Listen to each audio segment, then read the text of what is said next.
এটা শেখ হাসিনাকে উপহার বাংলাদেশের পক্ষ থেকে, মরার আগে একটা জয় দিয়া দিলাম। বাংলাদেশ জিতছে। ইন্ডিয়া কোর্ট ভাই, ডাইরেক্ট এক কথা, ইন্ডিয়া কোর্ট। দাদাদের ধরে দিয়েছি, ভরে দিয়েছি, দালালদের পরে দিয়ে আজকে, দালালদের পরে দিয়েছি আজকে।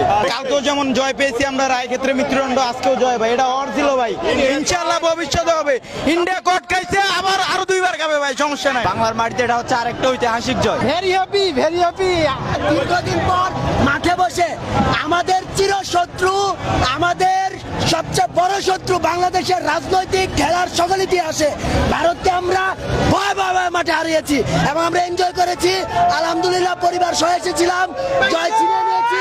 বাংলাদেশ, বাংলাদেশ, বাংলাদেশ, বাংলাদেশ, বাংলাদেশ, বাংলাদেশ। বহুদিনের সাধনা, আজকে ম্যাচে দেখবো, লাখ লাখ শুকরিয়া আমার কাছে। লাভি বাঙালি। বাংলাদেশ, বিশেষ করে হামজা চৌধুরীর কথা না বললেই নয়, উনি আজকে অনেক ভালো খেলেছেন।